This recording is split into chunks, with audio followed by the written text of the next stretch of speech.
I'm a little bit confused, but let me get into this by stages.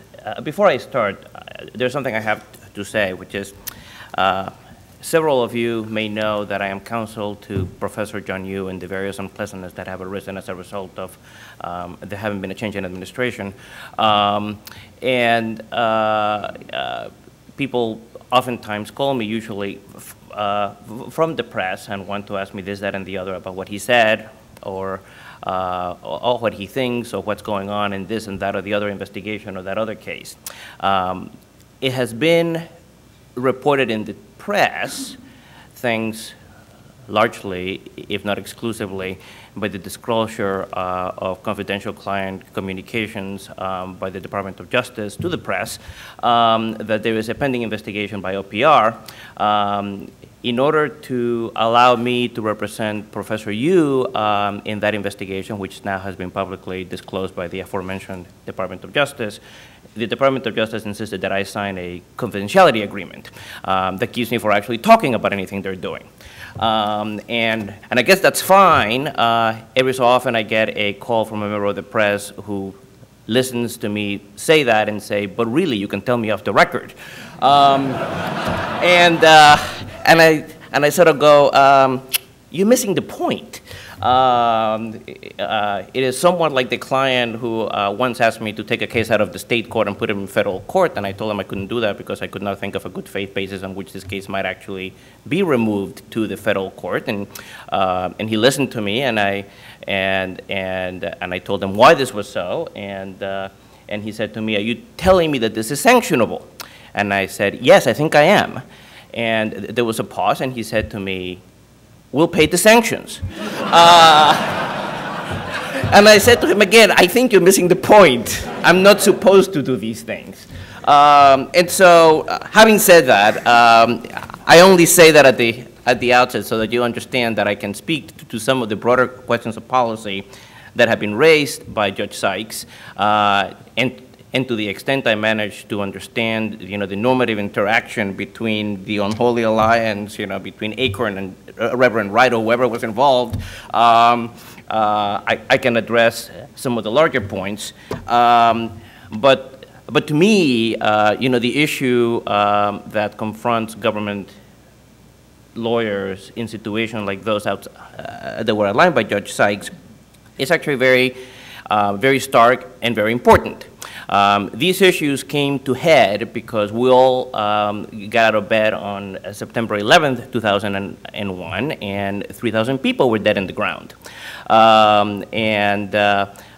This caused a great deal of consternation about whether there was something that our legal system could have been doing that would have obviated some part of that tragedy. And there were any number of statements that were made when the climate was very different in this country. And let me quote from a prominent Democratic senator early in 2002, who said, "Unfortunately, we are not living in times in which lawyers can say no to an operation just to play it safe.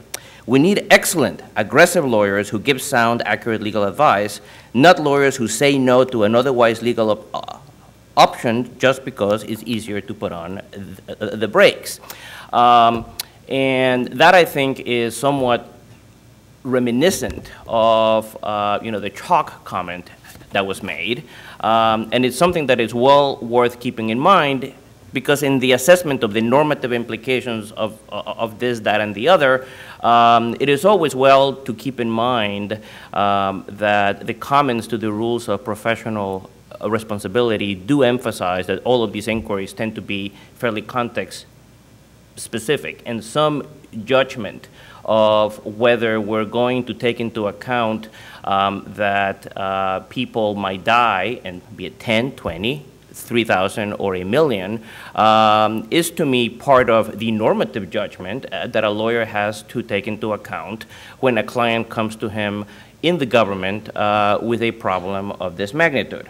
This has been in the press a fair amount, and I don't want to spend a lot of time gilding that lily. But given that the New York Times doesn't usually manage to quote from some of the memos that its editorial page pans.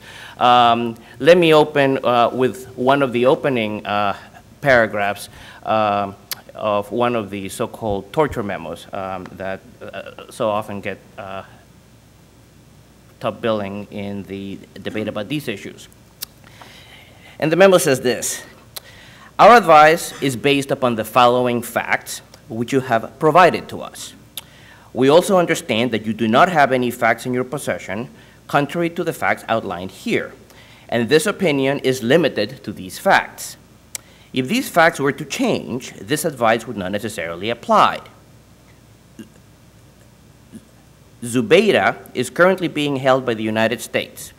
The interrogation team is certain that he has additional information that he refuses to divulge.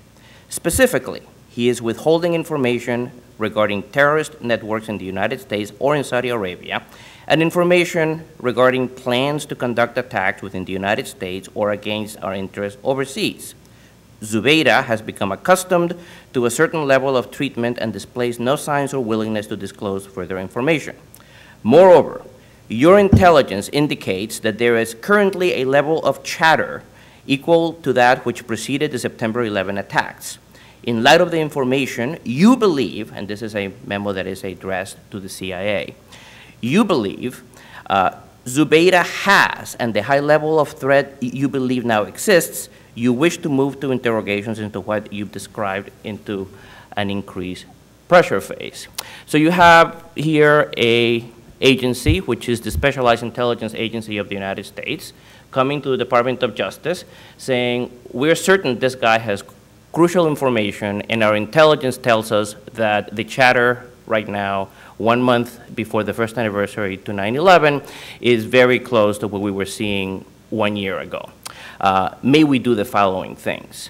That would seem to be part of the normative analysis that, at least at a policymaking level, the policymaker who's seeking the information from the lawyer as to what they may lawfully do would think is relevant. Now, what is relevant for the lawyer? Now, the only rule that has been quoted is Rule 2.1, and it says as follows, Sentence 1, in representing a client, a lawyer shall exercise independent, professional judgment and render candid advice. Sentence 2, in rendering advice, a lawyer may refer not only to law, but to other considerations such as moral, economic, social, and political factors that may be relevant to the client's situation. There are a number of comments in the model rules, and they do recognize that these two sentences may vary in their application depending on the nature of the client. If you have an immigrant who has a low level of literacy, you may be required to explain things in greater detail. And this is how the rules put it. A client may expressly or impliedly ask the lawyer for purely technical advice. When such a request is made by a client experienced in legal matters, the lawyer may accept it at face value. When such a request is made by a client inexperienced in legal matters, however, the lawyer's responsibility as advisor may include indicating that more may be involved than the strictly legal considerations.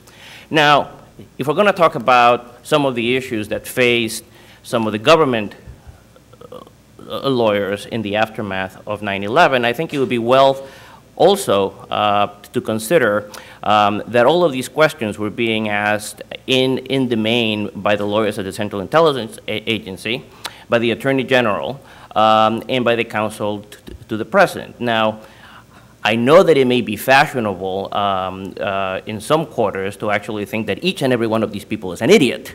But if you are a government lawyer who is in the job of advising what the technical construction of a statute is in the face of the facts that I outlined to you earlier, and who knows that this is a policy issue that will be, as a policy issue, be judged by the policymakers.